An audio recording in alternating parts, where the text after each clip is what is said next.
قبیلے کے بہادر بچوں، آج تمہیں ایک نئی کہانی سناؤں گا۔ یہ کہانی چھوٹی ہے، بہت لمبی نہیں، اور بالکل سچ ہے، ذرا جھوٹ نہیں۔ ایک ایسی کہانی جو حقیقت ہے۔ یہ آج سے بہت سال پہلے کی بات ہے۔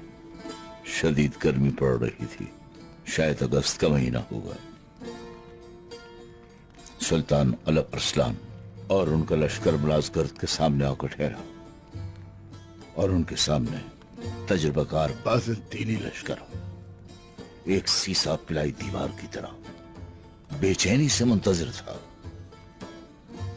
پل بھر میں زمین کو پلٹ دینے والا، پل بھر میں آسمان کو پٹخنی دینے والا لاکھوں فوجی، اور ایسے منظم جیسے ایک رسی میں بندھے ہوں، سفید عیال والے، سرخ دموں والے، کالی چمڑی والے گھوڑوں پر سوار،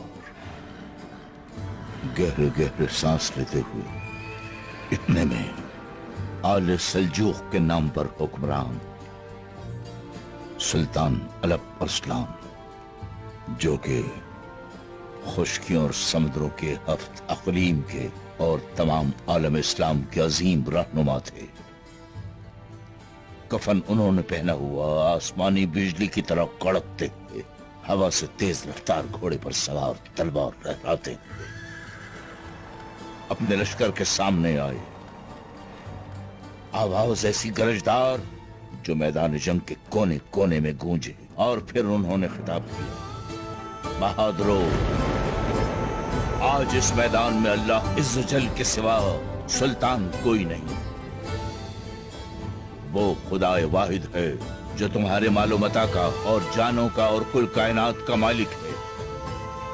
آج یہاں جہاں تمہاری تلواریں دشمن کے خون سے اپنی پیاس بجھائیں گی، اگر کوئی جنگ نہیں کرنا چاہتا تو وہ آزاد ہے، لیکن اگر کوئی مال غنیمت کے لالچ میں اپنی تلوار چلائے گا، یا وہ جو نفس سے مغلوب ہو کر شہرت کے لیے شمشیر کے جوہر دکھائے گا، جو اپنی طاقت کے تکبر میں سر قلم کرے گا، وہ سب لوگ ہم میں سے نہیں، کیونکہ ہمارا مقصد تو فقط رضا الہی ہے۔ میری نیت تو صرف انصاف کا پرچم دنیا بھر میں لہرانا ہے۔ جنگ کے میدان میں یہ بلبل انگیز خطاب سن کر سارے لشکری ایسے جوش میں آ گئے قائی بچوں کہ ہر طرف بس ان اللہ کے شیروں کی آوازیں گونج رہی تھیں: اللہ اللہ اللہ اللہ۔ تو گنبد فلک بھی ان کے اس جذبے سے ایسا جوش میں آ گیا کہ نہ مجھ جیسا دیوانہ نہ ہزاروں عقل مند مل کر سمجھا سکتے ہیں، نہ اس کی تعریف کر سکتے ہیں۔ جنگ کے میدان میں گھوڑے ہنہنائے، ہتھیاروں نے ہزاروں کے ٹکڑے کر دیے، واصل جہنم ہو گئے۔ کتنے ہی لاشیں پکی فصل کی طرح زمین پر بچھ گئیں،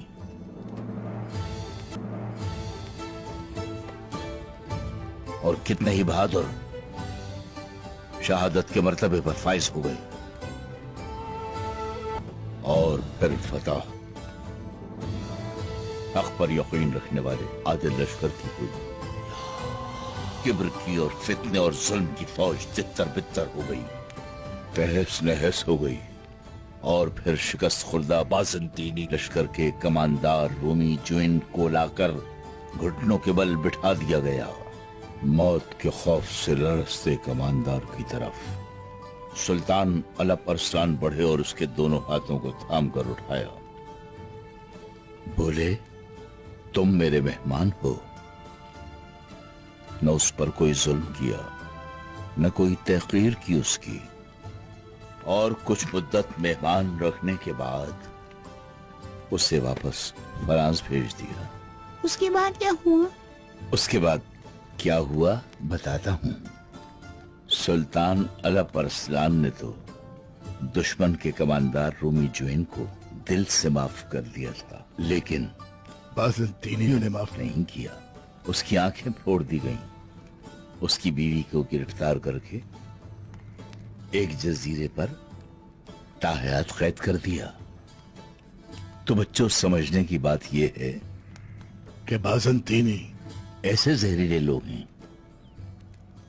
کہ نہ ان سے دوستی کرنی ہے نہ ان کے قریب جانا ہے، تاکہ پھر تم سب میں بھی سلطان علب ارسلان جیسے لوگ ابھریں اور پھر تمہیں اللہ فتح نصیب کرے.